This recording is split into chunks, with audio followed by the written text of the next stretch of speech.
Well, good afternoon, racing fans, and welcome to the little discussion we're going to have about objections. What's quite interesting with objections is that it seems if the connections object, the chances are you're not going to get the race. If the stipendiary stewards object, or licensed official, as they say, objects, you are going to get the race. And what is interesting here is that we have a statistic here. There were 35 objections in the year under review, 2019-2020. 7 were objected by licensed officials and 7 were upheld. None overruled, none withdrawn. By the connections, 28 were objected by the connections and 5 were upheld, 23 were overruled. Now that shows that one of two things seems to happen, that the stipendiary stewards, or the licensed official as they call them here, object when there's a slam dunk, when it really does look like there can be no other result. But when there are situations which arise like today and in the past, I've put up a couple of videos previously, and I put up this one today to see if we can get some clarity on how objections should be concluded. And what is interesting is that the year before, 2018-2019, 6 by licensed official, 5 were upheld, 1 was overruled, funnily enough, 50 by the connections, 5 were upheld, okay, and 12 were upheld and 37 overruled. Now, that leads me to believe that the discrepancy in figures is quite glaring, because it's almost double the amount in 2018-2019 to 2019-2020. Well, we had a couple of months of no racing, so that obviously comes into it, into the figures.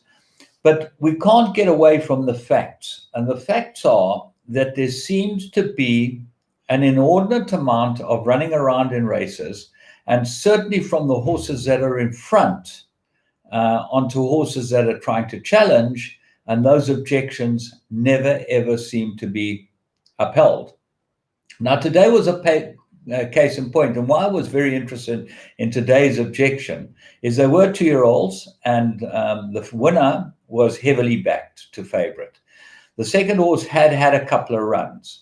Now, if you watch the race going through the 600-meter mark, you'll see that the second horse, which finished second, was about 2 lengths behind the horse that was in front. Now, that means that it's got to make up. It got beaten half a length, so it's got to make up 1.5 lengths to get beaten half a length. Okay, so let's assume that it runs on, and it runs on extremely well, which I think that the video shows you. What happens at the 150-meter mark, or between the 150 and the 200-meter mark, and it's quite difficult because there's no timers on the films, and there's no idea of exactly where it happens. But the winner lugs out, okay, and keeps going out. He is under a hands ride with the whip just being shown, and the second horse is under a ride. But the second horse does look like he's closing. So because he's closing, he does get to change legs, put himself out of stride, switch back in to the side of the winner, and run on.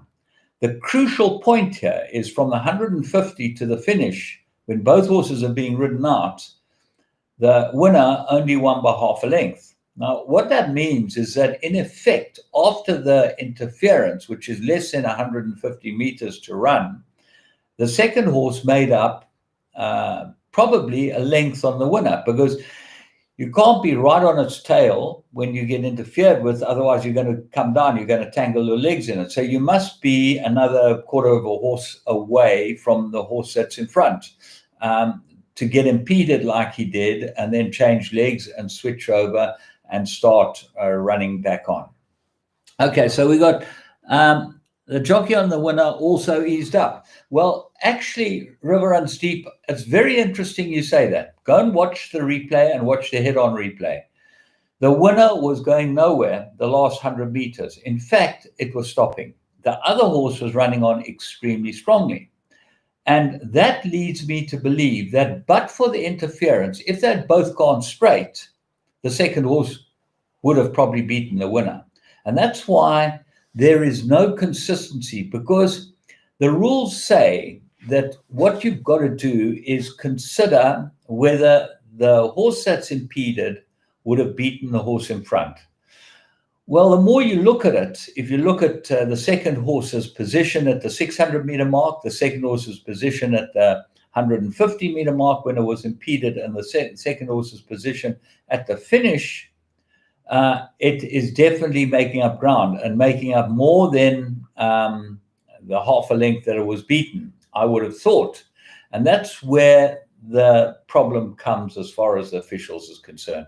And that's where, when you go back to those facts that I brought up earlier, it's quite interesting to see that actually, if the objections object, it means that the stipendiary board or the officials are rather sitting on their hands and not sure they want to get involved.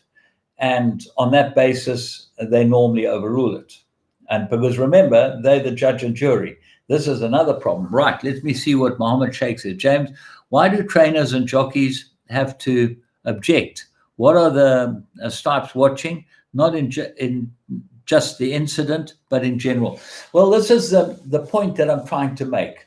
The stipes will sit on their hands, and this is common cause, unless they are absolutely sure that they will win the objection. And that's been shown by the figures that have been brought out in 2 years. I'll just bring up those figures again because I have them here. In 2 years, let me see. In 2 years, the stipes have objected 13 times, and they won 12. So out of the 13 times the stipes have objected, they won 12. In 2 years, 78 times the objections have objected, and they won 17. Why is it that the connections of the horse have got it so wrong? They wouldn't object if they didn't feel aggrieved and they didn't think that there was any grounds for objection. So something has happened. There have been incidents in the races. So if we're talking about this, you're talking about 78 incidents in 2 years in races that have been objected on. Now, what does Samesh Naidu do? So why do the stipes get paid to sit on their, I'd say they're sitting on their hands. Samesh, I'd say they're sitting on their hands. Okay, I'm not saying they're sitting on there. But the point is that you're right. They are the policemen of racing. And now we go take a step back. Why is this happening? Why are there all these objections? Why are there all these complaints? And what are the officials doing to run racing straight? So the point being is that they are paid to police racing. That means that if there are incidents in races, and there's an incident in 8 out of 10 races that I watch, there's an incident of some sort. Jockeys come over too quickly from the stalls, jockeys impede other jockeys at the start, jockeys run all over the place in the straight. All these things happen, and they happen the whole time, and they should be acted on. They never acted on. Okay? Who remembers the Wiley Hall legislative? Well, we all remember the Wiley Hall legislative objection in the July. And we haven't got the video footage, so I can't go back on it. But you're right. There's another case, which was highly contentious in a race like that. And there have been others. The point being, and there's only one point here, and this is the point that I want to make. If there are officials being paid to do the job, they should do the job. And that means they should control and run racing to make sure there's no interference, none, not a little, no interference. And anyone that does interfere on any basis should be sanctioned. That, to me, is the crux. Right, so Mesh says you need to come back to racing to assist. No. This is what I do. I'm trying to assist here because at my age, I'm unemployable, you know. That's what they tell me anyway. I'd like to work in racing, but they tell me I'm unemployable. Maybe it's not my age. Maybe it's because I'm not clever enough. Who knows? But at the end of the day, let's get back to the objections. So you have three things that I believe need to happen. The first and most important thing is that the stipendiary stewards or the racing officials who are put there in charge to run racing should be sanctioning and fining every single rider who does not ride according to the rules. Peter Brown, now here you are. You can't be judge and jury and work for the racing organizer. Well, Peter Brown, I know, is Dennis Schwartz's man. So, Peter, nice to have you on the show. And you're quite right. You can't be judge and jury and work for the racing organizer. And that's why I've said in the past, I've said that there should be a panel that sits in a boardroom in Johannesburg, in a virtual boardroom. They should watch every race. They should work between 12 and 5. And they should sit, there should be 6 guys employed by the Jockey Club who sit 3 of them at a time, and they rule on objections. If it's 2-1, they rule in favor of the 2. If it's 3-0, they rule in favor of the 3. But they should be impartial. They should be knowledgeable about horse racing. And there are many people out there who can do the job. I know I could do the job because I certainly can read a race better than most of these guys. And Samesh says he loves the stripes in Hong Kong and Mauritius. Well, you see, the whole point is, at the end of the day, what they want in Hong Kong, and I'm not going to mention Mauritius, but in Hong Kong, they want punter openness. They want the punters to know what's going on. They want the public to know every single thing that happens in racing is being looked at and being looked after. Okay, so let's go back to the 3 points. The first point is you have got to have accountability, which means that anyone that breaks the rules in any shape or form while riding a racehorse should be sanctioned. There are many ways you can sanction guys. You can give them a warning. You can give them a fine. You can give them a second warning. You can show cards. You can do all types of things like they do in all types of sports. But you should be sanctioned if you break the rule. Okay, and that horse in the first race ran right across the race course. He did not go straight. He should be sanctioned. That's the first thing. The second thing, you should have independents that rule on objections. And to have independents, you need to put them in a room and say to them, watch your racing today. Anything, watch head on, side on. You can got all the cameras that you want. And that brings me to the point where some of the camera positions need to be looked at. But they should have access to all the films and footage, and they should every time, bar none, that there's an incident in a race, they should actually blow the hooter. So you don't have the stipendiary steward sitting at Scottsville or Greyville or Turffontein blowing the hooter. You have this independent board that sits up there, blow the hooter every time there's an incident. Then they sit and they deliver on the incident. And as I said, if it's a majority that blows in favor of upholding or overruling the incident, they do it. That's what should happen. Once all that happens, you'll find that racing will find itself in a much better space. And you can then start saving your money on a huge band of stipendiary stewards who really do nothing except check tongue ties and blinkers and declarations are correct and that you don't break the jockey rules and this and that and the other. That should be left to the race day officials who sit in Johannesburg. These guys should actually, the stipendiary stewards should work on the ground here in each of their provinces. There should be 2 of them, 1 on, 1 off. Go to the track every morning. Every single morning, the stipendiary steward should be at the track.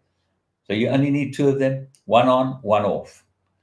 Every single afternoon at the races, 1 on, 1 off. There's only 3 races 3 times a week in a province. Go to the races. Make sure that you stand at the parade ring, watch that the horses have got all the equipment, this, that, and the other. And if there's any problems at the races, send back to the boardroom in Johannesburg or wherever they have the virtual boardroom and then work from there. I don't think there's much more that I can say, but I can tell you I was not impressed with the first race. The way I read it, the second horse could easily have beaten the winner, and I would have voted in favor of that, because the winner actually was a transgressor and transgressed the rules by running across the racetrack. Can't do that. And they do it the whole time. So hopefully this is helpful to people out there, and hopefully this is helpful to the people that run this business, because ultimately that's the audience we're trying to reach. And if they have anything to say, anyone can call me. I have a cell phone number which is public. I have an email number which is public, and I'd love to be able to talk to anyone. Thank you to all of you guys for joining us, and we'll carry on doing whatever we do best. Remember, listen to my show, subscribe, and share it with your mates. Have a great Sunday evening, and I'll be back with you soon.